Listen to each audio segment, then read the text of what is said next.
Welcome. You've got us. Us is created because it's all about us, man. We're in it together, making it work. Everybody needs to get strong, get rid of distractions so we can go farther, jump higher, all that kind of crap. This is a special show this time. It's a little different, but I dig it different, man. One thing I like about normal is I like normal only if you can change it every hour. Anyway, we're here to talk about sex. Pretty much everybody's favorite subject, whether they want to admit it or not. But we're not talking about going to the bushes and banging it out here. We're talking about a little finesse. We're talking about energy. We're talking about Tantra. I have here the what I consider the main expert around is Kendall Williams. Hello. Hello. How are you? Yeah, and we'll just let you say your thing, man. Just let me say my thing. What's my thing? Your thing. I love sex. Yeah, well, whatever. Let's get started. That's a good start. That's a good start. Yeah. Yeah. Hey, as a sex Well, coach, mostly- you should love sex. Yeah, absolutely. Better. Yeah. No, really, I think a lot of people have heard the name Tantra, but don't necessarily know what the hell it is. You know what I'm saying? They just know it's a... Well, it's all lot about of people think sexual it's a kink. positions, of course, Yeah, right? It's yeah. the kink. It's the lasting longer. You know, we hear Sting talking about lasting 3 hours and Yeah. all that kind of stuff. I know Madonna was throwing it around for a while back in the 90s, I think. You know, and you hear all these different things. And the reality is Tantra is everything. Yeah. We're being tantric right now. You know, it's Oh, really? being Didn't in see it that the way. flow. In the of- flow, That's yeah. that's what Tantra is. It's about being in the flow. It's about weaving all of life together and having an enjoyable, blissful experience no matter what the highs and lows of life are. It's kind of like, you know, if we were surfing in Hawaii, let's say, on a wave, there's no more tantric experience than what surfers do because they're experiencing the wave of life in that moment. They're Right. riding those waves and, you know, they're going through these different channels of the water and they're experiencing the highs, the lows, the depths, the rush. And at the same time, they might be just sitting out there in total stillness, but there's still the awe of the universe around them. Right. And that's Tantra. Yeah. Right there. And Like a cool journey. yes. Yeah. I've done a lot of journeying in my time. Both, you know, DMT and stuff like that, but also just straight. But I actually did Tantra a few times. It was pretty off the chain because it gets you to a place where everything else kind of goes away. Right. For me, it did. Right. And it was pretty deadly. So, not literally. I'm going to share this over here to my Facebook page just so you know Yeah. what I'm doing. Get us a little bit more. So, you've been into it for a long time, right? I Abs- mean, I've known you for years, and I would say that I have been into Tantra, if you want to put it like that. I always say all my life, Mhm. but it's more than that. It's as a small child, I think I grew up in a very unique style of life. I didn't grow up with a lot of money. My dad owned a gold claim, so we dredged for gold all summer long. I grew up running around stark naked, you know, playing with rattlesnakes There and you go. watching deer and in the river and all that. And even though I'm the youngest of 6, I didn't grow up with any of my siblings. So I grew up as an only child. So there was a lot of lack in connection there. Right. And I found the connection through nature. I found the connection through my imaginary friends and everything. Right. And I could see things. So I grew up believing that some of the stuff that I was experiencing was just the way everybody experienced it. yeah. And then I found out when I was 14, 15 years old, this young man came into my life and he started to explain things to me. He started to give me labels. Right. I'm like, wait a second, that's not the way this isn't normal. And he's just like, I don't know how you're doing this because you don't have any education. You don't have any training on this. You don't And I need was it. like, okay, so, you know, I'm telling him what I see and he's giving me a label and I'm telling him what I'm feeling and what I'm experiencing and it's all this energy. And he's just like, all right, so he'd label it for me. We dated for about a year with no sexual activity going on outside of kissing. And Ouch. we just kissing and eye gazing, and I lost my virginity to this guy. and and teaching me all of this stuff. And he's one of those people that can read 600 pages in 3 days, and Right. just like he's just very, very highly intelligent. So more smart than what most 19-year-old boys. I guess he was Right. 19 and a half or something. I was 15. So, we Yeah. were already breaking rules.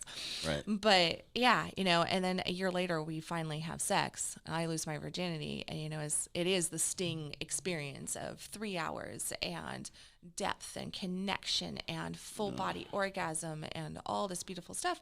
And here I am thinking, well, this is the way it is. That's just the way it is because that's my experience. That's what, that's where my evidence was showing up was that's the way it is. Right. And what I didn't really truly understand then was that it was the year of preparatory work that we had done together, the bonding, the connection, the learning to breathe, the energy work, the soul gazing as Tantra refers to it, and the depth and the trust, the vulnerability, the intimacies that we had shared up to that point that made that moment so that gate opening into orgasm, into my sexual life, so freaking powerful and abnormal from what the majority of young people experience. Yeah. Well, the depth of anything is abnormal, isn't it? Oh, Don't yeah. you think? Yeah. Yeah. We live in a surface-based world, and we think that that's just the way it's supposed to be. Just keep it know. right there on the surface. What a sad thing. Yeah. It's not what Tantra's about. It's about going deep. It's about Yeah. really, truly relating. Yeah. Well, it's like I talk about on here a lot about the vibrational frequencies, connectivity and stuff like that. And it's very profound. It has everything to do with what you're talking about. And a lot of people have never really met that yet. The vibrational frequency, the resonance that kind of takes them out of their normalcy or their redundancy, whatever you want Right. to call it, Right. Like I have a thing I created. There's actually a Munich 9 rights on Munich rights. And I developed a 10th one. And I do it for couples. And what they do is, because the way our life works is, like one guy has a job, she's got a job, and they're wrestling with that, and then maybe they don't connect because they're all jacked up, right? So I teach them to take a hand and put it, not even touch, but put it there, and then describe what they feel. Generally, they could actually feel the peach fuzz without actually having tension. But they also experience all the energy coming Absolutely. from their partner. Absolutely. And depending on where you're touching, you're going to get different emotional sensations that rise up in your own body because Right. you're actually tapping into that energy is the emotional experience of somebody as well. Right. If we really become present in ourselves, then we're going to be able to experience somebody else at that deep emotional level without touching, without even hearing. Absolutely. So, So much of it has nothing to do with touch at all. Like in the case of this system, they have their hand in one area, then they'll keep moving a little bit down, a little bit down, and just describe it. And I have them do an eye contact and synchronized breathing, and nobody's gotten past the waist. You know what I'm saying? so I have to leave the room. No, I'm kidding. But the point is, it shows them how to synchronize, right. which the experience I have with Tantra is pretty much that. You're synchronizing and you're just letting yourself roll through it. It That is. makes sense. It's synchronizing. It's letting yourself move into the flow, the weaving of energies together. And it really is about allowing yourself to fully be seen and to witness to see the other at the same level. Right. Just as this beautiful divine being. And so we're just witnessing their truth. We're not getting caught up on all of our different criticisms and judgments and Right. prejudices around other people. It's just it's just them being them, two human beings, two beautiful souls coming together Yeah. and meeting each other and actually just feeling each other at that deep level. Right. Yeah, and that takes you to a whole new space, as you're saying. And I like I said, I read a lot of couples, especially I have a program, built for couples, and this comes up. This comes up all the time, He hasn't touched me in 6 months. I said, well, you lost your connection. You got to get your connection back. And I've actually mentioned Tantra a few times, but generally, unless they got someone to go to, they're not going to do it because you got to read it and try to figure it out. Right. And what they do is try to fit it with what they already do. And it really doesn't. It doesn't really fit, with just a flesh clash. No, if you're just having friction-based sex, then that's Friction-based. not. Yes, I call that fast food, Fast friction-based. food, Walmart. Yeah, Yeah, and it's that like little it's mixed not. session. So I'm like, if you're into the slam bam thank you, or Yeah. not even a thank you, Not even you thank you, know, see you later. then yeah, then Yeah. that's not. And we do that. I mean, a lot of relationships, married or other, today are more into just that friction base. We really are in a hookup society. Yeah. And it's because we're coming at everything from such a surface level. And it's because we've been told that all of our emotions are not okay. If we're too happy, we're damned. If we're too sad, we're damned. If we're angry about something, we're damned. We're not okay unless we're like just, you know, we have to just be muted in so many different ways. Yeah. And we mute ourselves with our partners as well. Right. And then we go, well, I can't, no, I'm not, you know, I don't want to hear that from you. Like, no, oh, he's too emotional. She's too emotional. Yeah. And that's, It's always an and it's like, excuse. yeah, we're emotional people. Like Yeah. that's part of who we are. This is an emotional experience because that's what's actually, you know, helping us to define our likes, our dislikes, and helping us to create our life. Yeah. You know, The thing is, you know, being emotional. Emotional isn't a bad thing, as long as you use your emotion as indicators, as opposed to a place to live. yeah. You know what I'm saying? Oh yeah. So you have to be able to just get comfortable with just kind of rolling with the life, you know. I look at his motion as our GPS system, and There you go. and it's Exactly. really truly just Yeah. I mean, like if I'm not feeling in alignment, then it normally shows up as anger, as irritation, as sadness, you know, as anxiety, Yeah. depression, something on that line. And then I go, okay, well, what have I just recently done or experienced, or who do I have in my midst that I'm like pointing, you know, towards? Where is this actually coming from? Oh, maybe Right. I'm not in alignment not in alignment necessarily to them, but in alignment to what my soul, what, you know, God, creator, source, whatever we want to refer to, all this stuff that we don't see, right? That we experience is, though, all yeah. that is, whatever that is, that I'm not actually in alignment to the way it is seeing it and experiencing it, versus I'm caught up in my ego. So I'm wanting to control this situation, or I'm feeling insecure in a way. So it's coming up hold in these, back, yeah. right. So I'm experiencing a negative response, which is showing up as a negative emotion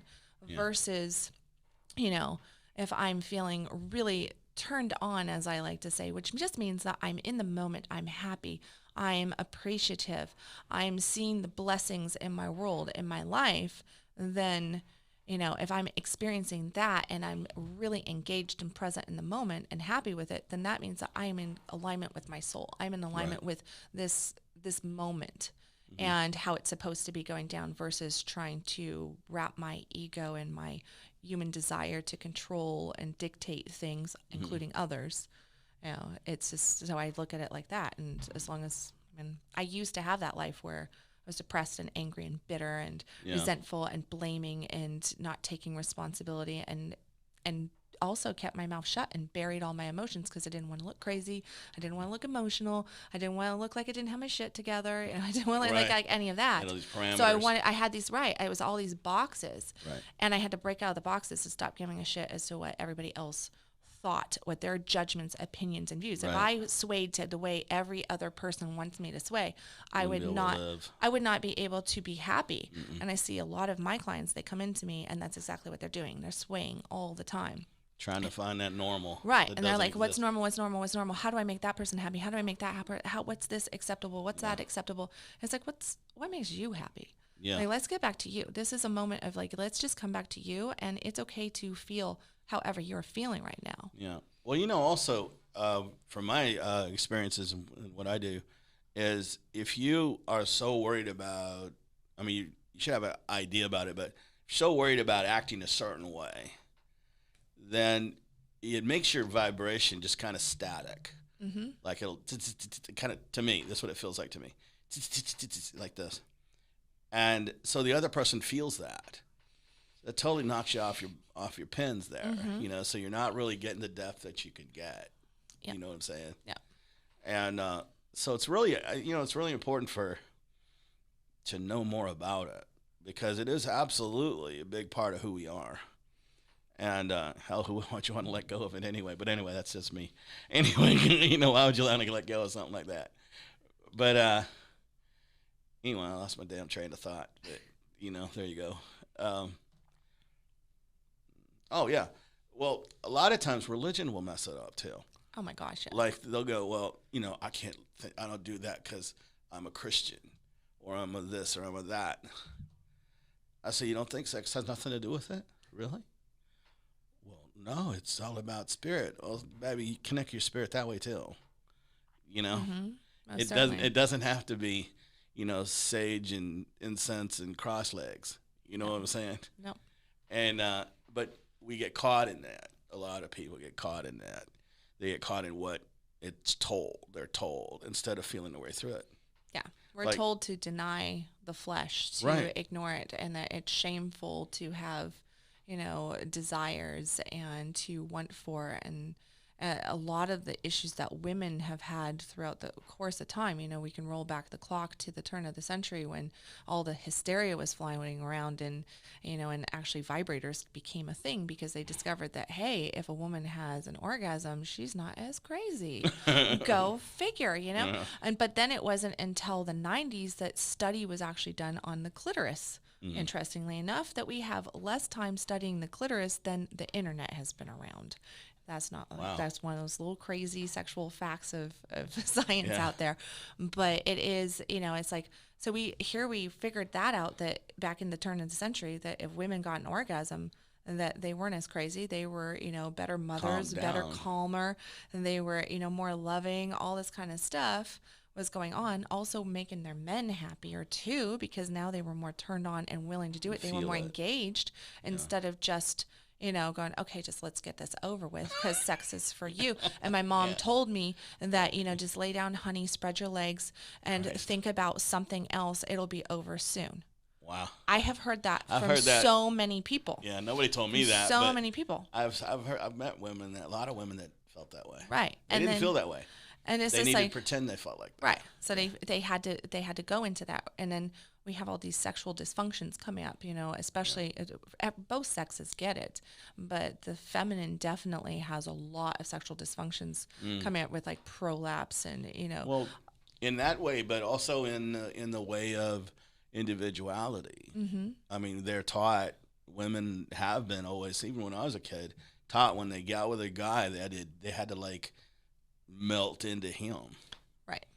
They couldn't be an individual. Right. It was all about. And so their vibration is totally lagged. It's lagged, right. I don't know another word for that. And so that's what causes divorce and stuff like that, because pretty soon the vibration he was attracted to doesn't exist anymore. Right. And it's not her fault. She just this is what she knows. Right. And so I talk a lot about that to clients. Yeah, and the shame that we put around sex, unfortunately, that does come a lot from religion, society. Yeah. And, but it is, if you think about it, a sexually open, secure society, both men and women feeling very confident in their sex. Yeah. In who they are sexually, in their desires, in, everything about it. Yeah. That is a liberated society. Yeah. That's a society that is also going to start to question other things, because we have shut down the sex because of its power that it brings, because it opens us up in so many different ways. Yeah, it does hit the vulnerability button. It sure does. But you know what it also does, though? There is the issues we have now, I think, across the board almost for most people, is the idea, okay, I have to perform. So I got to perform. I got to do whatever this makes you scream, which is fine. But you also have to be able to receive.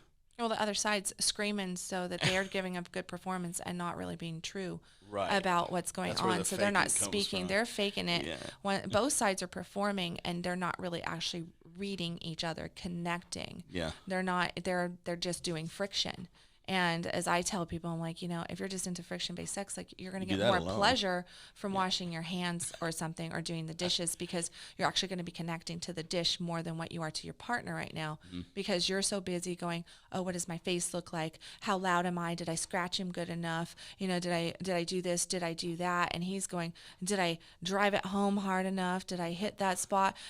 Should I twist like this? Should I, stir like a cocktail? What if I go hard on this? and soft there and everything, and like flip this position, that position. I saw that in a porn. Oh yeah, let's do that. And they're all up here. Right. They're not actually embodied in with their partner. Yeah. And that's the depth, and we run from depth because oh my God, now I've got to get real. Now I might actually have emotion come up in this. Right. Now I might actually see emotion come up in you.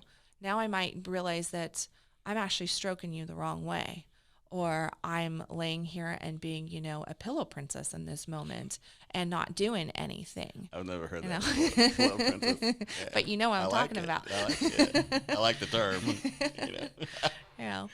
And and it's just like coming together and really experiencing each other. That there's so much power in it, and recognizing that we all have fantasies, we all have desires, we have different things. Like if you're with 5 different people, every person's going to be different. Yeah. There is no cookie cutter to right, our and sex. there's really no rhyme or reason of what it could be. It could be something. And there's nothing wrong with it. Yeah. There's nothing that I get asked all the time. Oh, I have this kink, or I think I'm abnormal. Is this normal? Is this normal? And there's no such thing as abnormal in our sex. Absolutely not. And it's like there's just like. I had a family member. I overheard, and he knew it. I overheard him talking about like wanting to have rough sex and spanking, the whole works. And he saw me. He goes, "Oh shit," because he was embarrassed. I said, "Just sex, brother." That's all I told him. Just sex. Roll with it. Enjoy it. Whatever the hell it takes. Yeah. All right. Now go.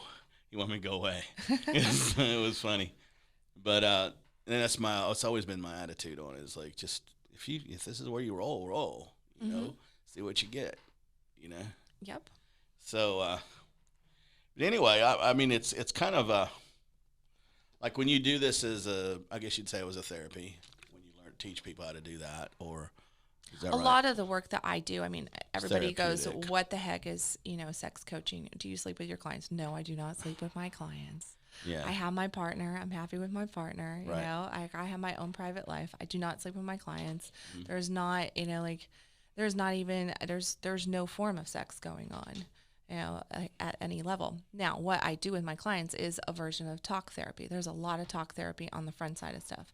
I also, because of my background, because of certain things that I've learned through the last 25 years, and just me as a person, that Sure. little girl Kendall who saw things, right, and it was experiencing energy and didn't have labels for what she was experiencing. Well, she's learned how to work this into her sex coaching practice. And because she's done it with lovers and she's experienced lots of different things, right? So what I do now today is that I have what I refer to as tantric integration sessions, which is using acupressure, which is using a form of Reiki or quantum touch, Right. An energetic healing art. So I pull in, I probably use anywhere from 7 to 8 different modalities during an integration session. Am I touching somebody? Yes. Am I touching their genitals? No, I'm not. I'm touching acupressure points throughout the whole body, from their toes all the way up to their head. I'm using energy. I'm teaching them breath work in that moment. I'm teaching them how to get into their body and allow themselves to feel. And funny thing, he's going to kill me, but he's going under the bus. Yeah. And it's like, no names ever are mentioned with me, but your story does get told. So I have this beautiful client, love him to death. And he originally was just so in his head. And we did a lot of talk therapy. We did a lot of different stuff. And then I decided, I was like, you need to do some integration work. And he's like, okay, what does that mean? Right. So I explained to him, and he's in shorts but topless. And we're going through everything. And it was one of those things that he had to fight his own body because he was getting so turned on just from the acupressure points and the breathing and tapping into his own body. He's trying to figure out, how am I? He's, of course, crediting me, right? And I'm going, it's not me. Has nothing to do with you. It's not me. Not really. You're a director. I'm just teaching you to tap into your own turn on right now. Yeah. That is it. I'm not, I'm staying here fully dressed. You got shorts on. I haven't touched you in any sexual fashion yet. Look what's happening in your shorts. And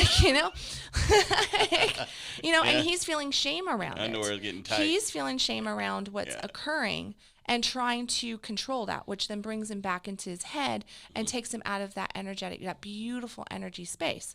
So then, we had some conversations. We got through the permissions. I was like, dude, that's normal. It's good. It's actually a positive sign. Like, allow yourself to be there. Like, you're not causing any constriction in this moment to your energy, to you being you. You're just letting it flow through your veins. That's good. So you're feeling, you're experiencing, and wow, look at this. So now he's like really he's been giving himself Letting it more and more happen. permission. Yeah. But that is a beautiful example. Like the shame that just he had and the nervousness and what's she going to think? What's going to happen? Is she going to take this as Well, I though would I'm going to imagine. do this or I'm going to do that? Yeah. You know, all that kind of stuff. I'm like, no, you know, There's a it's lot of not. pressure for men. I mean, I've never been a woman, so not to know anyway. Never been a woman, so I can't come from that point of view. But from a man's point of view, to get into a sexual action with a woman and feel that maybe they need to go a certain direction or whatever, Right. they're always tripping on that. Right. Or tripping, okay, am I hitting the right spot? Kind of stuff you were saying earlier. And it totally just jacks it up, Right. you know? Right. But But if you can learn how to be in your body and be present at the level like what I was just discussing, you know, now you're tapping in. Now imagine when he goes home to his lover and he's experiencing an intimate moment with her. He's going to be more in his body. And when you're more in your body, you can also tune more into your partner's body, which is what Tantra discusses. absolutely.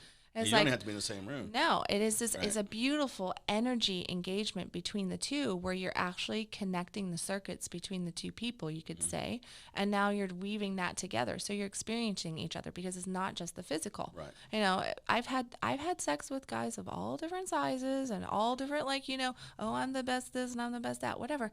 And seriously, sometimes it feels like I'm like, where are you? Like I don't feel you. Yeah. I don't feel it. It's because, and I'll tell my guy, I'm like, you need to get cock conscious right now. Like I need you in your cock because I'm not feeling you. I don't know where the fuck you're at, but you're not here with me. Right. And I want you here with me. Like I got in bed with you. So could you please come back? You know, because your physical body's here, but Yeah. it ain't doing nothing because you're even emotionally not there. here. You're spiritually Yeah. not here. Like come back. And the same is true on the other side. Like when a woman's laying there and she's thinking about doing the dishes, or she's thinking about, you know, the proposal that's due, Or is the kids or are hearing? the kids gonna wake up, Yeah. or what have you, then he's just basically got a blow up doll going. Yeah. And it is there's no engagement. Yeah, I always call it masturbating with somebody's body. Yeah. That's And really but what that you're doing. and then that Yeah. causes this massive wound, this trauma in the relationship, and that occurs for years on end, and they wonder why they get to a point where there's no sex happening, or somebody cheats, or all of a sudden this breakup happens, you know, or there's all this toxic energy, this bitterness, this resentment, all the fighting and everything like that.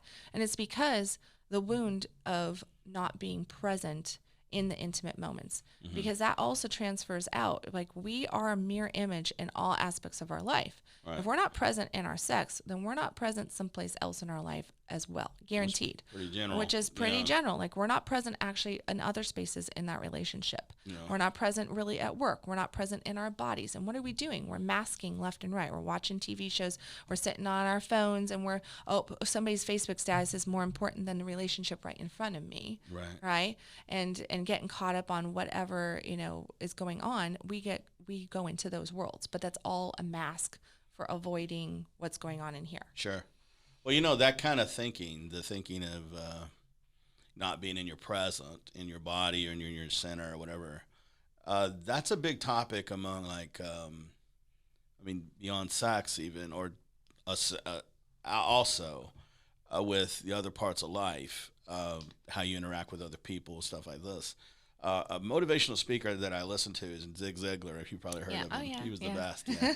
Well, he goes, well, you know, you have a guy and he's at work and he's thinking about what he should do when he gets home.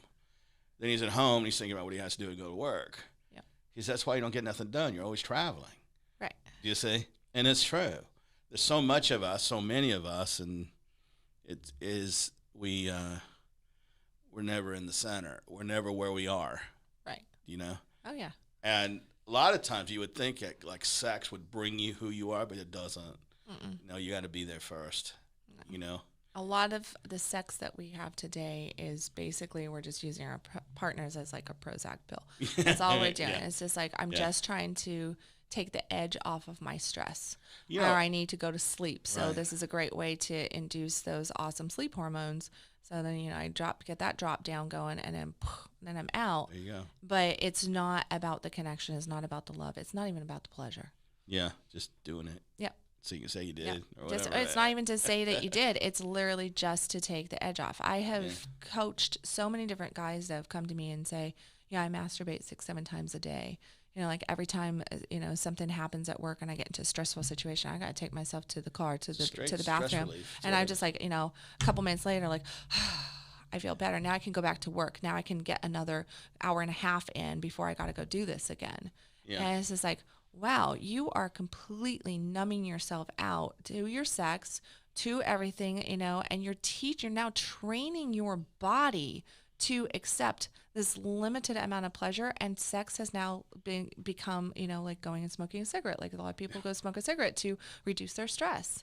They get into that Without the lung damage. Right. Yeah. Without the lung damage. But if you look at if you get into Tantra and everything, then there's a whole understanding there of like what the loss of those sexual fluids do to men and to women, like what we actually have going on at a chemical level as well, which is a whole nother topic. Yeah, right. Yeah. Well, like I was counseling a couple, reading into a couple just the other day. And the guy, he saw love as her having sex with him. Mm-hmm. She saw love a whole other way. Right. And the sex was just an aspect. Right. He didn't have that. You see, so in order, like, in her, I was trying to tell him, I said, look, you can get to sex. Sex isn't hard to go to. But on your way, you have to make your connections. He's like, huh? Yeah, no. I said, look, if you were to walk by her, stroke her face, tell her how great she looks, she will carry that around all day. Mm-hmm. You got to make love to your partner all day long outside the bedroom. You've got to court. We don't court. Like, you end up in the courting process. When that's over, then all of a sudden the courting ends on both sides. The flirtation ends on both sides. Right. They don't date anymore. Yeah. All of this stuff that we do when we first are learning somebody, and then we assume that once we're with that person that they're just not going to change. Right. Now this is just a person. But what we forget is that every single day our partner is a new person. Because they've gone and they've had these life experiences and they've had these thoughts and these emotions and this stuff occurred during their day. And then when we meet back together, they've had a different experience than what we've had. Yeah. Even if we are in the same house, dealing with the same kids and all that stuff, we're not the same here and we're not the same here. Therefore, our life experiences are different. So we are meeting a new partner every single day. So wouldn't it be smartest to inquire and engage and get to know that new partner? Yeah. Almost as though it's the first date. Absolutely. So. Absolutely. And it's like I get a lot of the women that come for these reasons. They'll say he hasn't touched me in 6 months or whatever, whatever. And they'll lost my train of thought again. 70s kicked my ass. You know what I'm saying? I don't know. I was born in the 70s. Yeah. Well, I was rolling. Anyway, they will say, well, it's like you don't care about me no more. So why do you say that? Well, does he treat you good and stuff like that? Yeah, but he's not into me like he used to be. That's well, he loves you still. I could read into that. Well, he doesn't want me anymore. Maybe I don't look good enough or whatever. Right. I said, it's not even the case. He doesn't understand your language. Mm-hmm. Your language is more intricate than his. His is, you get naked, you get into bed, you must like him. Okay, so with her, and I was telling this guy, she has different, there's a different code here. Mm-hmm. So you may need to pat her on the shoulder and walk away. Or like a lot of women like to kiss on the forehead or whatever. Right. But something very small and walk away. As you said, it's like courting them all day long. Yeah. So when you actually get into the rolling with it, you can really roll with it. Just like I told you when I first got here, I was telling you about, we had a whole discussion about open relationships and stuff. I'm like, yeah, here I am right now, but that doesn't mean that an old lover of mine messaged me this morning and said, good morning, gorgeous, Yeah. And we're not intimate in the moment, right? But just him texting me that is just that like little pop. Well, guess what? My current partner also messaged me, hey, good morning, beautiful, like that. Mm-hmm. So it's like those things coming in, it is a feeding of Right. that. We're stroking each other's emotional bank accounts in those moments. And, Never you heard know, it like, put that way, but yeah, I can see what we you're are. saying. It really is that we're making a deposit in that moment instead of a withdrawal. Yeah. And what ends up happening is that we live where we tend to make a lot of withdrawals on each other, and we forget to deposit. And then trouble hits, and then we try to do lump deposits to try to pull ourselves out of, the red that we're in. And but we're not realizing that, oh, this red came from 5 years, 10 years, 20 years, whatever that storyline is, right? And we can't fix it overnight. We can repair it pretty quick, though. Amazingly, Yeah. I mean, like, a lot of my couples normally work with me anywhere from 6 months to 18 months, and I've taken couples that have been together for 30 years that were going, we're done. Like, we haven't had sex for the last 15 years. She didn't like it before then. The kids are grown. We're done with this. And now they're having, just beautiful, magical moments together. But it is restoring that emotional bank account. Right. And the majority of the time, it's the man needing to learn to do the right deposits into her bank account, because what he assumes is a deposit is actually a withdrawal to her. Absolutely. And Yeah. when we learn to speak those different languages, and at the same time, she has to learn, like, okay, I'm like, sorry, dude, you've been making these withdrawals for 20 years. So you're going to have to make some deposits, and then we can get her to make a deposit. But she's been raping herself for the last 20 years for you. And she's kind of, you're in debt. Like, you're in massive debt, and we got to pay off some of this debt first. Pay it off. We've got to pay off. We've got to start showing up. We got to start showing this. And if you're not willing to do that, then you need to let her go, because that's the most loving thing that you can do in this moment. Yeah. Because if you're just looking for your bank account to be, deposited into when you've been having, withdrawing from her, Right. then it's time to, like, really examine what love means to you. Yeah. Most guys wouldn't have that. They wouldn't get that figured out. No. Well, not on their own anyway. No, my clients are some of the who's who of Dallas and everything. And, I deal with doctors and attorneys and different political people and everything, and business owners and everything. And so they're intelligent, very success-driven people, and you would think, they've got multiple master's degrees and all this different stuff going on. Highly, highly intelligent people. But when it comes to this department, something that seems like you should understand that this is a give and a take, an ebb and a flow, that there is, both sides, and that the stuff that you were doing on the front side, you need to keep doing it, because that's what attracted the two of you together. And I've had, like, one couple, he used to write her, they're very strong Christians, and he used to write her little verses from the Bible, and he would stick them around that were loving verses, like from Song of Solomon's and different things like There that. you go. Or if he knew that she was having a tough day, he'd send her a Bible verse, and he'd write her these beautiful love letters, but they were very strong based in their beliefs.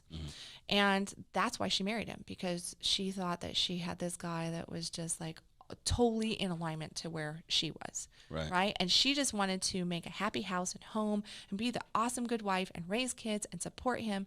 And she's fulfilled her piece. He let go of that writing. Right. Yeah. It's such a small thing, right? It's like, really? But it means the world to her. So the work that I started with him was like, dude, let's start writing some notes. Stick a note in, her makeup box. Stick Or a quick note. text. Or it's pop her a text, like that. I just started giving him those little pieces, and that right there was just a massive turning point. And I'm like, order her some flowers. Yeah. He's like, oh, well, I've thought about doing it. I'm like, no. Yeah. Like, you're not landing this week without a delivery to your house. He's like, well, I'm like, I know you travel a lot. That doesn't mean that flowers can't come to the door. Right. Right.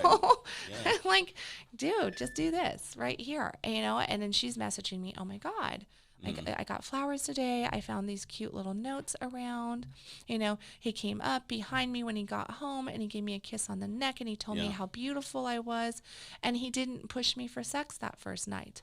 So guess what I want to do? Right. Exactly. Right. I've seen And then that. she's like, oh yeah, now I'm turned on to this. Yeah. You Yeah. It's it's really seems so elementary, but it's not, because we're No. not taught like that. No.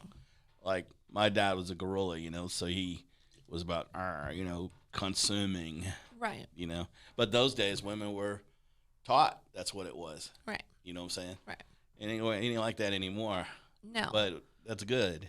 It is good, but I think that one of the biggest things that I see from the whole feminist revolution, you can say, is yes, it's beautiful that women are speaking out more and speaking for their truth and asking for what they want. But a lot of women still don't know what they want.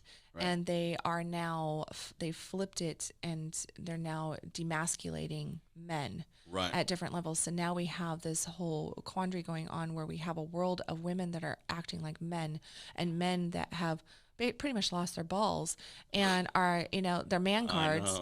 And because it's not okay to be a man, it's not okay to be confident, it's not okay to be sexual, it's not okay to look at a woman. I had a guy in a grocery store, this happened a few years back, and I was checking out, and this man, he looks at me, he says, "Excuse me, ma'am," and I was like, "What?" And I looked at him, self-register, I looked at my smile, I was like, "Hey, yeah, what?"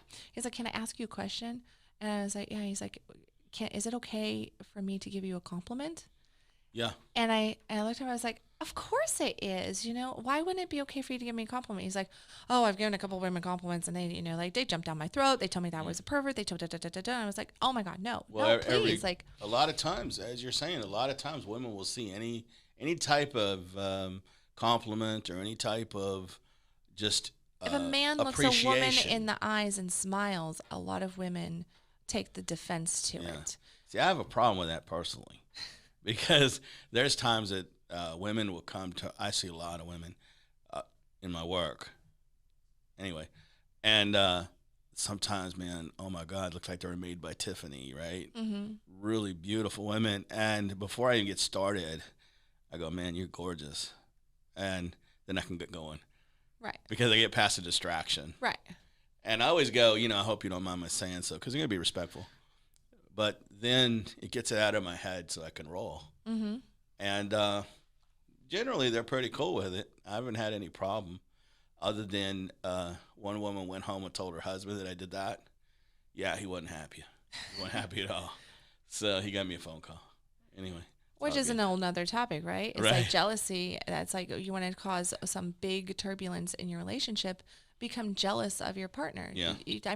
Shouldn't you be almost turned on to the fact that other people find your partner attractive? Oh, yeah. Or find your partner nice and going, "Hey, he is going home with me." Right. Like you can look, but they're coming home with me. Yeah. Like that should give you pride that you have a partner that's taking care of themselves, that has that light, that energy that is magnetic. Right. But they've chosen you.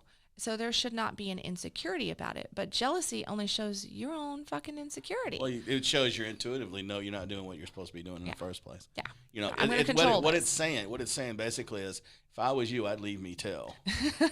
You know what I'm saying? Right, because I'm not good enough. I'm not this, I'm not that. And that's what it comes down to, is that I know that I've got insecurities inside of myself, that I'm not good enough to hold this relationship. Right. So I'm going to point my fingers at you and blame you for, attracting somebody, because we can really control what other people are going to say about us or winks or gestures or, I'm like, yeah, it's crazy, because I'm one of those women that I do get guys' phone numbers and, I'm very easy to talk to men and everything. And I look everybody in the eye and smile. Sure. And so that is perceived as flirty. And I am kind of flirty. I'll admit it. Me too. but it's fun though. But it is and it's a compliment. Serious compliment. Yeah. It is. And so if jealousy, I always tell people, I'm like, if you're experiencing jealousy, you need to stop pointing those fingers at your partner and start looking internally at where you feel that you are not good enough, where you're having your own insecurities around yourself, because your partner's not doing anything over there. Right. That is all your shit. Yeah. All yours. Yeah. If you're squealing, it's because it's your own junk. Yeah. I remember in my 20s, I was with my wife number 2, and she beautiful, gorgeous girl.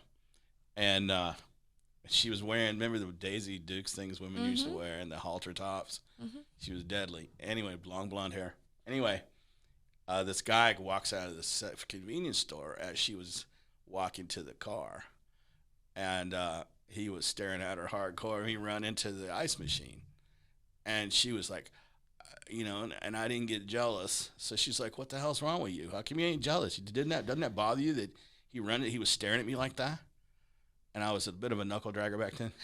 And I go, "Well, you know what? If he didn't want to look at you, I probably wouldn't want to look at you either." That's kind of wow. I was a little rough back then. all I meant was, you look good, man. You look good. Own it. Own it. Yeah, That's and that's what it is. But that was my we're Neanderthal told way to not say it. to own it. It's looked down upon. If you actually are confident in yourself, if you speak highly of yourself, if you love yourself, then oh my God, you're definitely damned. That's a horrible person right there. Mm-hmm. But at the same time, it's like anybody who's not confident in themselves, we're attracted to confidence. We're attracted Absolutely. to people who are go-getters, who know their purpose, who know where they're going, who have dreams and goals, and who are not swayed easily. That's a leadership personality.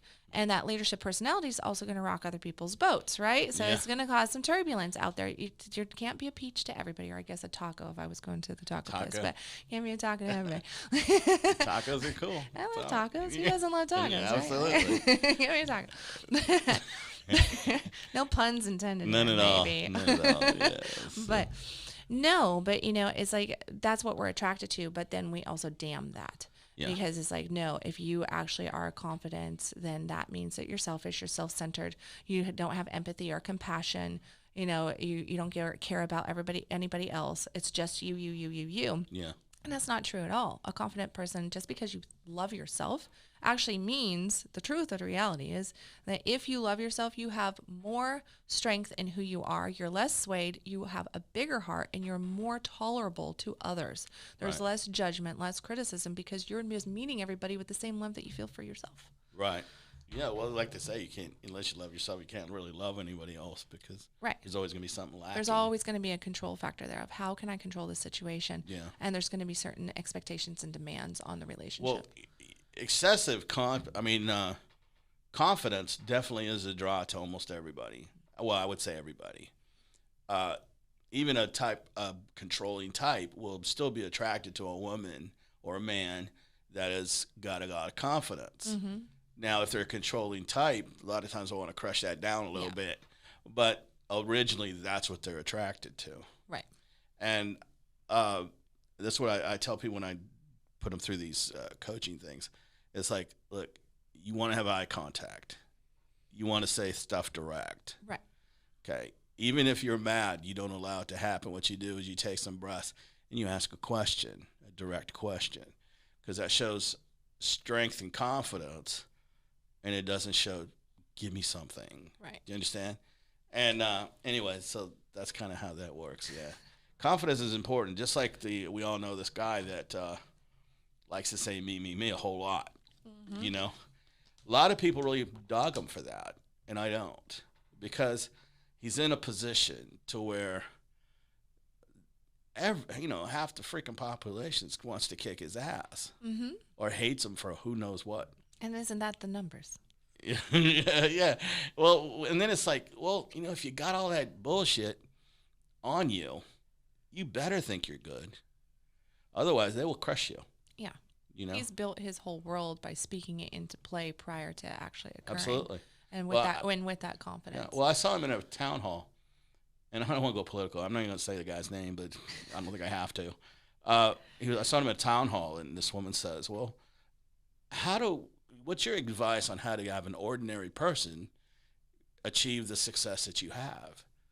He said, well, the first thing to do is quit calling yourself ordinary. Absolutely. Yeah. And there's also a stigma that says, if I say I'm the best, that means you're not. Right. That's not true either. Mm-mm. I'm the best I can be. Right. So far. Right. You know what I'm saying? And we're all evolving. We have that. We have a thing. If I have it, if I want it, then you can't have it. And that's not true. That's our scarcity mentality. Right. We believe that there's not enough of anything for everybody to have abundance. Right. And it's absolutely not true. That's why we're mired in fear. We're mired in violence. We're mired in all this stuff. That hopefully we're getting past it. We're getting past it. It'll be all right. But we have some transition stuff going on. Yeah, we should do, right? it's like somebody was saying, how come it's so painful, so bad? Birth is always painful. It sure Take is. somebody with 7 kids here. Birth is always painful. Yeah, I bet. You're never prepared. It's always messy. It's always edgy. And there's always beautiful points in it. And there's always fear in it. But at the end of it, you are creating a new world, a new life. Yeah. So I watched a couple of births. I have 2 boys. I watched a couple of births the whole time. I'm going, whoa. You know, I can't believe you want to do that more than once. You know, but anyway, whatever. I actually love the birthing It was process. cute. It was nice though, because they come out and they're looking around. It was kind of cute. But I'm looking at her going, baby, I don't know, man. I don't think you keep doing this shit, man. You know. But anyway, I wanted to ask though. Like I said, a lot of people have heard the name Tantra, but how does that differ from Kama Sutra? You know? So Kama Sutra, you could say, is a more elevated. You know, a lot of people go, "Oh, I want to practice Kama Sutra." I'm like, "Do you know anything about energy work, chakras, or anything like that?" Because Kama Sutra, at its core, I mean, there are all these positions. Yeah, there's tons and tons of positions, Kama Sutra positions. I can tell you that wheelbarrow is not comfortable, but you know, but the purpose behind Kama Sutra is an aligning of the chakras of the energy centers in both people, and that connection between the two through the power of sex, because we are now creating a complete unit, two circuits coming together and creating a complete unit. And then we are merging those energies together, and there's different positions to achieve different results, which is what Kama Sutra is doing in very simplistic terms. I've heard that, and I saw the cover of a book once. So I don't know what the hell it was. I had an idea it was kind of like that. So you could say Kama Sutra is tantric. Of course it is. But, you know, drinking water and talking to you is tantric too.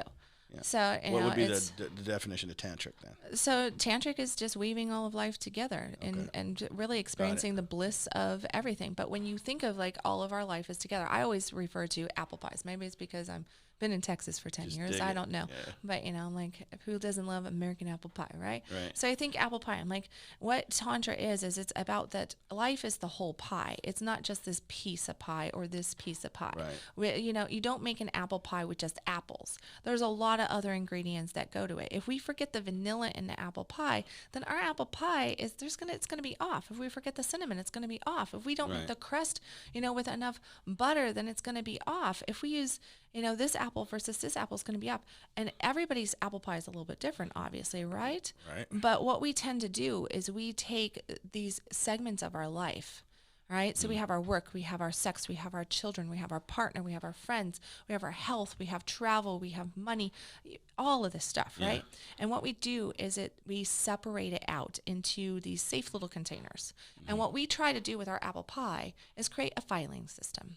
We have all of a sudden this closet of boxes with files in it, and we have apple wedges in each one of them, and, you know, some cinnamon shook in there. And then we're like, well, why isn't my apple pie good?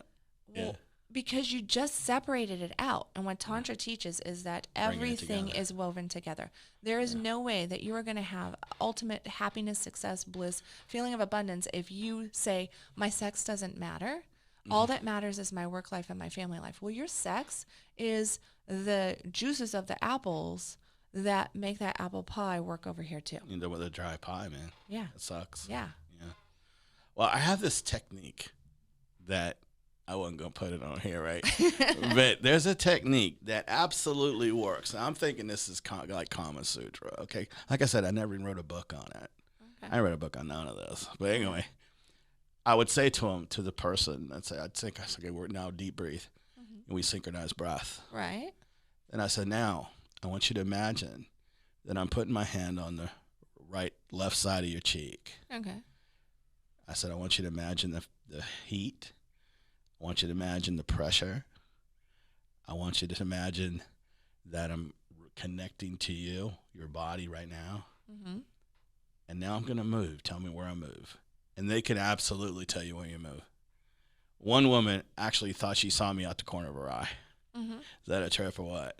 Oh, that would be the Kama Sutra, right? That's actually, I just taught a class a couple weeks ago, and I did pretty much just that. That's why, because I teach my tantric integration work in workshops to people, and I work them through exercises just like that, where one person closes their eyes and the other person is moving, or I'll have them hold each other in different positions, like just touching a wrist, and both parties close their eyes, and one party goes to, you know, like in this class, I tell them, go to your happy spot. Like, I want you to feel it, taste it, breathe it, you know, all this kind of stuff. And they're just imagining it, and the other person is just receiving. So it's just whatever pictures, smells, whatever come to them. And then at the end, you both open up your eyes, and the person who is the receiver shares what they experienced. And I had 14 people in the class, and every single one of them was sharing accurately. One of them smelt smoke, even though the guy who was working with her didn't realize that there was a fire there. But he was actually took her to Colorado, where they have this great big bonfire at this resort. And then somebody else in the class was like, "Oh, did you go to this place?" And he's like, "Yeah." He's like, "Well, don't you remember the great big fire at the bottom of the ski hill?" And he's like, "Oh yeah, it is there." She smelt the smoke. Right. Even though he didn't consciously go there, it's just part of his picture. I mean, that absolutely, I mean, like we don't understand the energetic connection that we have with each other. And the closer we are to somebody and the more we are in relation with them at a close proximity for a long period of time, we are completely interwoven with that person. Well, absolutely. But, it's also true of people in the perimeter, people that you're not actually even dealing with. Oh, yeah. Like, I've been teaching this thing a long time that you can stand next to somebody, it'll change your mood if you let it. Your breathing changes, your heart rhythm changes. And it was actually this guy from the quantum physicist came up with it like 6 months ago. And I was like, cool, I've been telling people to do that shit for a long time, Yeah. And it just makes sense, doesn't it? It just makes sense. So if you're talking about sex or you're talking about relationships or whatever it is, it's all about that. It's all about that synchronization. Yep. Do you see? So it's pretty cool. Certainly. So, and I think we'd have a lot less bullshit going on. We actually understood that. Absolutely. Because if you don't have that, if you don't have that synchronization at all, ever, you're going to feel alone. You're going to feel probably depressed, fearful, and that's so much of our culture now. That's why people are banging out windows and shit. You know what I'm saying? Those people have no clues what they're doing. I mean, they got an idea why they're doing it, but it's not really what's going on. No. You know what I'm saying? I'm not going to get all into that nonsense. But anyway, I keep going with that. I keep going. You're not even going for the right people. You're not even jamming the right people, But anyway, whatever. But it all comes from that. We're taught to be that we have no control or we have no ability or whatever. We're taught you pretty much have to do what you're taught to do. Well, you only got to get about 40% of what's necessary from there. The rest is all in the juice, man. Yeah, and the suppression of everything else causes all the emotional and mental and even physical ailments that we experience. Absolutely. Stay strong. You got to keep rolling. Yep. So, all right, babe. Well, we're at the end of this game. Okay. So it's been fun, though. You're cool. Yes. You're cool. Well, thank you. All right. So give them the juice on where you're from, how to get a hold of you. How to get a hold of me? Yeah, Well, that just sounds like putting good, right? KendallWilliams.com and you That got made it it. work. There you go. That's pretty easy, right? Yeah, just keep it simple. So do you like KendallWilliams.com. teach classes and? So I teach classes all around the Dallas-Fort Worth area. Well, right now we got all of our stuff going on, but for the most part, on KendallWilliams.com, there's an event tab. So all my events are there. I'm on Meetup. I'm all over Facebook and Instagram and YouTube and everything. I mean, like, So I'm if not hard to find. If somebody goes to one of your classes, they're gonna have to get naked. No. Good. That's not good. My classes, a lot of Depends people what you think say. that there's a lot of stuff That's what I was going saying. on. That's why I said But that. no, I mean, like, if I was teaching a naked class, it would say you're going to get naked at this class, and I have yet to teach a naked class.